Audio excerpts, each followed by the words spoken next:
Je vais vous montrer comment réaliser un plan de vol avec EasyVFR, avec la version 3.97 qui apporte des petites facilités là-dessus. Dans un premier temps, on va vérifier que dans l'onglet FP pour Flyplan, il n'y ait aucun plan de vol d'enregistré, ce qui est bien le cas.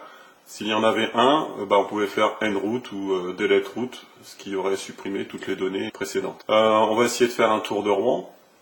Donc on voit ici LFOP, on va zoomer un peu plus là-dessus pour essayer de voir apparaître certains points de report.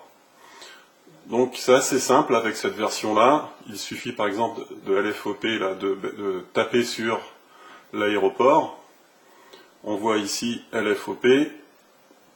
On peut choisir là un départ pour le plan de vol en cliquant sur ce bouton. Voilà. Un deuxième clic avec la petite croix rouge, ça supprime le waypoint du plan de vol. Après, on va aller vers Whisky. Donc on voit Whisky ici. On clique sur le point de report. On voit dans la liste que ça peut être soit la ville de Saint-Aubin-les-Elbeuf, soit le point de report Whisky. On va ajouter ce point au plan de vol. Ensuite, on va aller sur Barentin, à November Whisky, on clique dessus.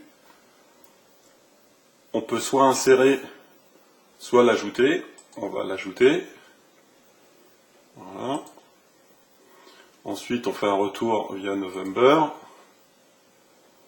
On voit ici November. On ajoute. Donc c'est relativement simple de faire le plan de vol avec cette version-là.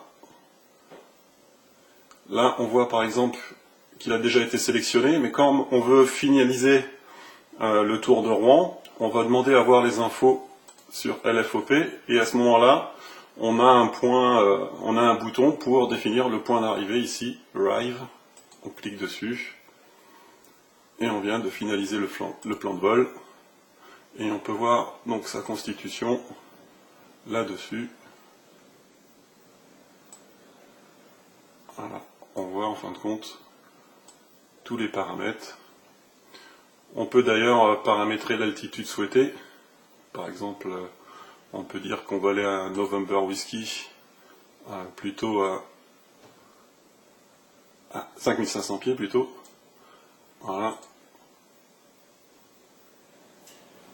Et on peut faire ça sur tous les waypoints. Ok.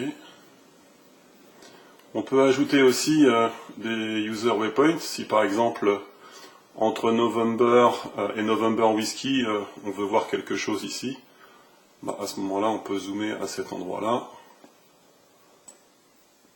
Voilà. On veut voir l'intersection ici.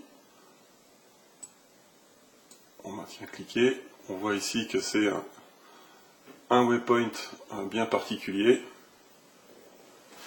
On peut l'insérer automatiquement et on voit le waypoint qui a été créé et inséré sur la navigation. Ensuite, on peut transmettre ce plan de vol là directement au SkyView. Pour cela, il faut se connecter en Wi-Fi au SkyView.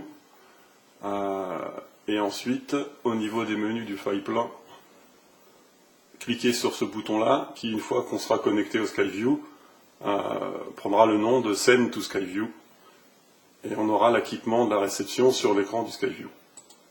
Voilà, c'est tout simple.